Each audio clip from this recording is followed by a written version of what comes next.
how do you hire and how do you find excellent media buyers? How do you vet them to make sure they're legitimate? How do you actually have a process for consistently getting quality people to work with you?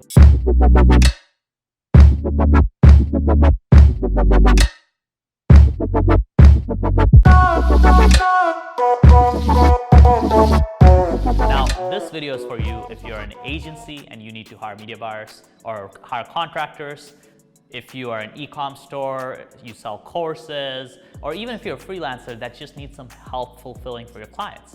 At some point, a lot of us have to basically hire on help.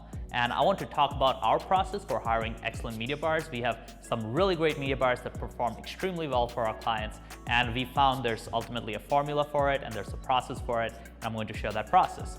So number one is you want to be systematic about it. You want to make sure you view hiring as a funnel. That means you view it as kind of like you bring in people at the top of the funnel and you bring them down into actually getting hired. So we use tools to help us with that. We use a tool called Workable, which allows us to have people in different stages and to have a database of people. You can also use Google spreadsheets.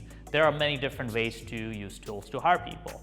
Now, what you do when hiring people is you kind of have to first define what the traits are you need in them. So obviously there are the character traits and then there are the traits of like the actual skills they have. So for a media buyer, we obviously have the requirements of like, okay, they need to have managed X amount in ad spend, they need to have experience with these platforms, but then we break that down into specific things. Number one being technical skills, because being a media buyer is all about being technical. You know, you need to understand these platforms inside out, you need to understand attribution, you need to understand Google Analytics, Google Ads, Facebook ads, tracking, etc. So that's the first trait. The second trait is creativity, because with YouTube ads especially, you need to be creative. You need to be able to think outside the box. And the third and final trait is easy to work with. This is so important. You could hire the best person in the world, but if they are a pain to work with, if they're cocky, if they're arrogant, if they're not easy to work with, just don't hire them, because your other people on your team aren't gonna like them and you're not gonna like them. It's just not a great way to do it. So those are the three character traits. Now, how do we actually go about finding and vetting these people? So the way we find people is number one, we do use social media. So we're basically posting these job postings on Facebook. We post them in specific groups as well, like the AdWords job group. We also, put them through, basically put out a job posting on AdSkills, which is, if you go to the AdSkills homepage, there should be a link to hire a media buyer, and you can put that in there. So you'll get some candidates from that. And yeah, so basically that's a few ways to find people. With Workable, when we use Workable, it also posts to a bunch of free job sites like Indeed, LinkedIn, etc. So those are a few of the basics. Now, if you wanted to go really advanced, you could use Facebook ads. You could also basically do hire a recruiter. I haven't done that yet, so honestly, that's beyond my pay grade at this point. But eventually in the future, we'll probably look at doing that. So now let's say you're getting candidates in, right? And we usually get like 30, 40 candidates per position. We hire the best one.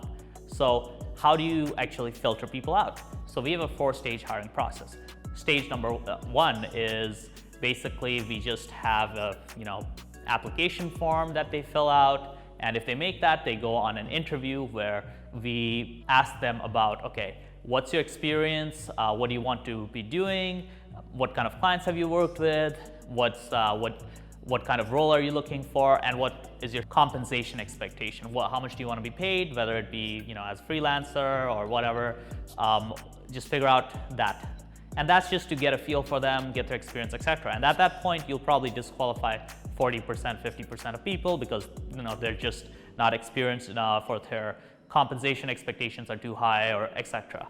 Now from there you send them an assessment. We use an assessment called Criteria Corp, which measures cognitive abilities as well as fit for certain roles. So they have, basically with Criteria Corp, they have specific roles. So for example, they have an account manager basically test that measures how good somebody would be for an account management position. So they take the answers that the person gives and then basically tells you that, hey, they're 70% fit, 80% fit. So this is useful because it does help a lot when making a final decision, especially if you have two candidates who are very close. based on the assessment, you can kind of go ahead with one versus the other. But it is not the only thing we use, because assessments can be fallible, so we use them with caution.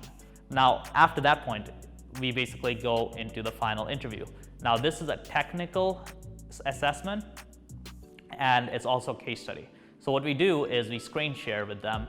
A senior media buyer on our team screen shares with them, and they're supposed to do certain tasks inside the ad platform. This is just to make sure they're legit. Honestly, this is important because a lot of time people say that, yeah, I have so much experience, but when it comes down, push comes to shove, they can't set up a custom conversion, etc. So we have a very specific way of doing this, and we have like an easy thing, a moderate thing, and a hard thing. And what we found is the people who can do the really hard thing often are awesome media buyers. So that's something I really recommend doing. And we also give them hypothetical case studies. We send that to them, and we talk through their form of thinking and their form of, hey, how would you approach this problem? And this actually gives us a lot of really great information. And yeah, from there we basically, I think that's like 4 or 5 stages, then we finally make a final decision. But then we usually also make them go through a 3-day trial so that we can figure out, okay, if they're a good fit or not actually working in the company. And yeah, I know it's a lot, but that's how we hire great media buyers. And the biggest thing to really remember is hire slow, fire fast. You want to take your time with hiring people. You don't want to hire somebody who's subpar, and you want to fire people who are not performing very fast because they drag down the company culture. Your A players do not like being surrounded by B players and C players. They resent it. So if you're hiring B and C players, your A players are going to leave, and your whole company is going to be B and C players, and then everything's just gonna rot. And I've learned this myself, where I've made past hiring mistakes. So that is why it's so important to be extremely careful who you bring into the company culture, and really keep a close eye on people to make sure they're performing. So I hope you really enjoyed this video.